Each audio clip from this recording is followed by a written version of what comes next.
in the mighty name of Jesus. I want to read a short text. Mark chapter 2. Mark chapter 2, verse 1. And when he returned to Capernaum after some days, it was reported that he was at home. Many were gathered there, so that there was no room, not even at the door. And he was preaching the word to them. And they came, bringing to him a paralytic carried by 4 men. And when they could not get near him because of the crowd, they removed the roof above him. And when they had made an opening, they let down the bed on which the paralytic lay. And when Jesus saw their faith, he said to the paralytic, "Your sins are forgiven." Your sins are forgiven. Now some of the scribes who were sitting there, questioning in their hearts, "Why does this man speak like that? He is blaspheming. Who can forgive sins but God alone?" And immediately Jesus perceived in his spirit that those were questioning within themselves, and said to them, "Why do you question these things in your hearts? Which is easier, to say to the paralytic, 'Your sins are forgiven,' or to say, 'Rise up, take thy bed and walk'?" Mwari vakudzwe nekuda kweshoko ravo. Text yanoda tibate, the line yanoda tibate, tite pray about it. Pariri kuti they made an opening above the roof and let down the man on the bed. They made an opening by the roof and let down the bed on which the paralytic lay. Bible writing, there was no room at the, there was no space, but mumbama makazara up to the door, shut door. So vanhu pavakauya vakatakura hama yavo vakashaiwa mukana wekupinda, asi vakazopinda. I love such statement. Pese pana Jesu ukaona paita issue iri kuti no, there is a special way and a better way to make it. No is one of the answers dzinogona kuwanikwa mukunamata. But no, kana muri mukunamata Mwari uye nhau yako ina Jesu, ndino asingareve kuti azviite, but ndino anoda kukuratidza the other way to make it. That's why David and Goliath, panotaurwa nyaya yaGoliath, panotaurwa nyaya yekupfeka kwaanga akaita kuti anga ane helmet of bronze. The head of Goliath was covered. Goliath anga ana mabhera akamutakurira the shield yake. Aitova nechekuvharisa the shield. Aitova nehelmet yebronze. But David paakareleasa dombo rake, nyasha dzakatendera kuti agone kundorova the part isiri covered, pamusoro uri covered. Kureva kuti kuvharwa kumwe kweso ipicture yekuti don't waste time uchiedza kukanda dombo rako in every area yandavhara. Pandasiya ndo panondiuraya, ndoraiva vhangeri raGoliath. Pane pakasiyiwa panokwana dombo raDavid. So vanhu pavakauya nehama yavo vachida kuipinza mumba muna Jesu, zvanzi pakazara kusvika padoo. No, kana kuti kuzara kusvika padoo, the door harina kuvharwa, but padoo pane blockage yekuti hapapindiki. So mind yavainayo ndeyekungoziva kuti door harina kuvharwa asi hapasi kupindika. Zvoreva kuti kune door rakavhurwa riri kuprofitwa nedoor iri risina kuvharwa but pasiri kupindika. Bible ndokubva rati vakaenda nepamusoro pemba, they made an opening, vakaita let down the man aiva pabed, the paralytic man, straight kuna Jesu, straight inside. Chimwe chinoda tibate ndechekuti kudoor hakusi kupindika, but pavakabreka roof vakadzikisa munhu, there was a space. Ndoda kukuratidza chinhu chakacreata space, nokuti kana murume amakazara kusvika kudoor, even dai vakaenda neparoof akada kudzikisa hama yavo, nokuti mumba umu makazara, havaigona kupinza hama yavo mukati. but sei vakamaneja kudzikisa hama yavo muna Jesu ivo vambotadza kupinda nekudhoo. One thing chandida kuti ubate chada kuti tinamate nezvacho, time yavaibreaka roof zviri pachena kuti pane zviri kuitika pamusoro pemba zvinodonha ipapo pabreaking iri kuitika pamusoro apo zvinowira mumba imomo. Zvoreva kuti marara pavaipaza vachibreaka kune mafragments eroof, kune marara, kune zvaidonha zvichidonhera mumba mukati. Kurati vanhu ava vakatotanga kumeka influence nerimwe izvi tingati vakatanga kudisturba zviri kuitika mukati. Marara paari kudonha mukati umu, munhu haarambi akamira pamusoro perufu pachipazwa marara achidonhera pamusoro pake, anosuduruka. Chakacreata room for them marara, mafragments. So there are times yekuti basa raunobata nezvinhu zvaunoita zvinenge hazvina kana meaning, ukazvitarisa zvinenge hazvina kana mari zhinji yaungoshuwire kubata, but nekuda kwekuti unoda Mwari, nekuda kwekuti varume ava vari kuda kuona Jesu ichibatsira hama yavo, marara akava nemeaning yekusudurutsa vanhu vamboramba kunzi tipindewo kudhoo. Mashoko ekuti pamusoro echipindewo tine hama iri kurwara haana kugamuchirwa kudhoo, but pavakanopaza rufu pamusoro marara ndio akaparidza vhangeri ratadzwa nemuromo yavo. Pavaipaza marara achiwira mumba zviri pachena kuti vanhu vaisuduruka. Vanhu vakaona marara ari kudonha vaisuduruka vachicreata room. Kurati vakacreata space, vakacreata space kwete nemashoko asi nekubata. Mwari ngaaropafadze zvaunobata. Zvaunobata ngazvicreate space, ngazvicreate room, ngazvisudurutse vanokuvenga vasikade kuti usimuke. Maoko ako ngaaropafadze. Vanhu ava havana chavari kutaura navo, they are now acting. That's why Bible writes when Jesus saw their faith, kutenda kusina mabasa kwakafa. So pavari kubreaka roof act of faith. So action ye faith inodila neresistance. Makatabosha tabarandi ndinzwa apa. Action of faith inodila neresistance. Lamborambirwa kupinda kudhoo, but pavabreaka roof pamusoro marara aparidza vhangeri ratadza kuparidzwa nemashoko. Mashoko padhoo vati pamusoro itipindewo ndokubva varambirwa. Pavatanga kubreaka roof marara ndoangoudza vanhu kuti mukaramba makamira pamuri munosviba munoita marara. So marara ndo akatanga kusudurutsa vanhu kuti pave nespace. So they began to break the roof. They made an opening. Ndokubva vadzikisa hama yavo pana Jesu. Marara akacreata space yatadzwa kucreatwa nekuti pamusoro marara akacreata space yavarambirwa kudhoo kuchinzi kwakazara. So ndinofara kuti vanhu vari kudhoo nyange vakaramba variko vachashama kuti munhu watarambira ava mukati.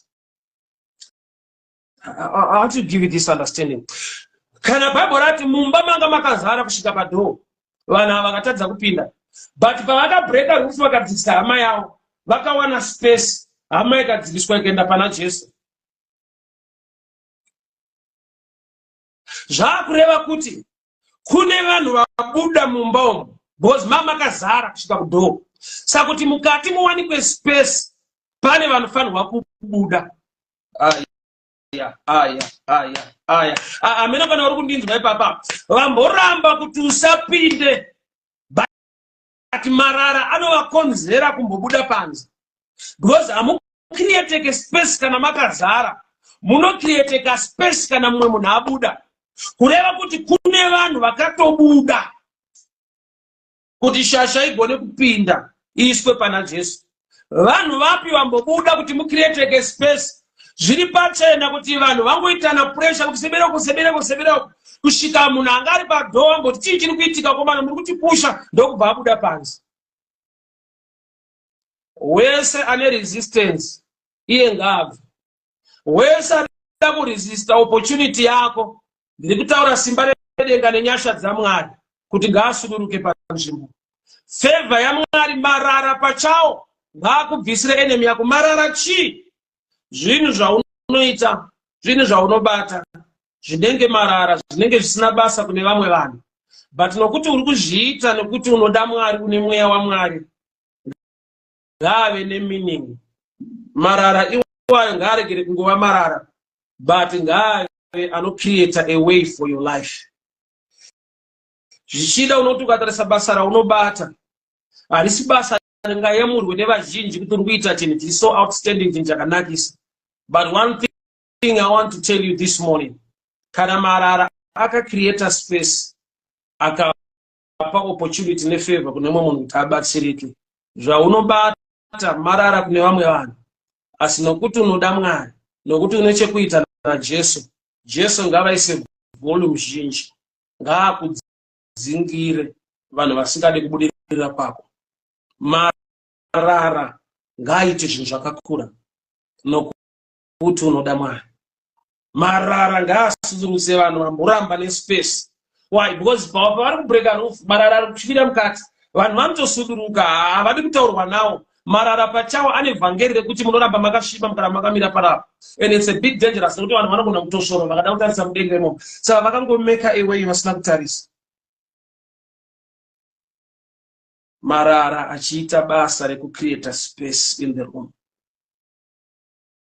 Whatever you touch and handle, no matter zvidiki zvakaita sei, ndiri kutaura nyasha zhinji pabasa rako, ndiri kutaura nyasha zhinji pabasa rako, ndiri kutaura nyasha zhinji pabasa rako. Mwari ngaakuwanire nyasha mudikani. Ndoda kuti uone picture the four lepers, 2 Kings chapter 7. Zvanzi pavakatanga kufamba vachienda towards the camp of the Syrian army, Syrian soldiers vakanzwa sekunge kuri kuuya honda huru. Why? Because God increased a sound. Vachifamba zvishoma, vari vanhu vanorwara, Mwari akakonzera ruzha, a great noise. Vanhu vakafungidzira kuti kuri kuuya army yeEgypt. These are lepers, varwere, hungry people, vane nzara, but Mwari waisa volume mupesi nemumafambiro avo. No matter your situation, no matter kuti vanhu havakuverenga vanokutora semarara, marara iwayo ngaakonzerese nezita raJesu. Marara iwayo ngaakonzerese nezita raJesu. Zvaunobata zvakashoreka ngazviwane nyasha zhinji dzaMwari. Mwari ngavakupe kubudirira, ngavacreate space. My enemies ako ngaape panzvimbo, nyasha dzaMwari ngadzikutungamirire. Baba, ndinonamata mangwanani ano mupenyu vana venyu, zvavanobata Mwari wangu, nyasha dzenyu Mwari wangu. Iwo nyangwe musociety vakatsitwa wakaonekwa semarara, ngavakonzerese nekuti vatakura grace nenyasha dzinobva kwamuri. Muzita raJesu Kristu weNazareta. Amen and amen. Hama dzangu muswere murugare. Mwari wenyasha vakuchengetei, Mwari wenyasha vakugonesei, Mwari wenyasha vakurwirei. Favor yaMwari mumabasa, favor yaMwari mukurarama, favor yaMwari ikurondei, ikutungamirei nguva dzose. Zvaunobata Mwari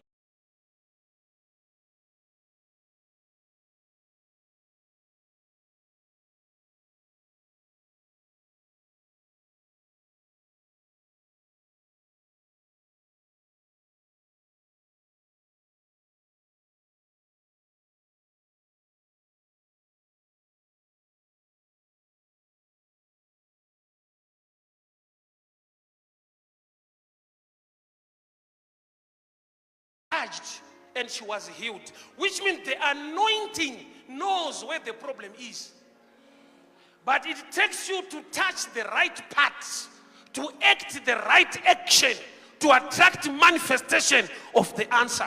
Pane zvinofanirwa kuitwa naMwari mauri, kwete nokuti wanamatirwa, but nokuti une zvaunoshumira kuzodzo racho rinoziva dambudziko. The woman of the issue of blood haana kunamatirwa. Yet she received healing without prayer.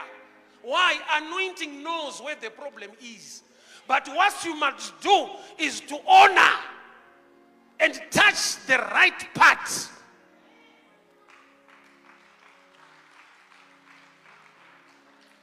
Pane zvinofana kuitika uri kumba kwako usina kubatwa musoro nokuti wakabatwa mukati memusoro unoziva zvaunofana kunge uchiita, and the anointing can move and come to and address the situation you are facing. Unofana upedzera wako yakuzopa testimony yakuti even the men of God will be surprised. Auna kuenda kwavari, auna kunamatirwa, and things are happening. Remember, Jesus said, "Who touched me?" Yet the person was healed. So you can receive without being known. It's very possible. Usina kufona na kutaura nao, but nokuti you minister to him, the anointing can work in you. Usina kubatwa msoro, waziva pekubata pazodzo racho. The woman of the issue of blood was not prayed for. She was healed without prayer. She acted upon the anointing. Through faith she came and touched the hem of the garment, and the result manifested. Even Jesus, the all-knowing God, said, "Who touched me?" Yet the person was healed without being known. Why? Because if you know what to do, even if he does not see you or pray for you, the anointing can move and change your situation.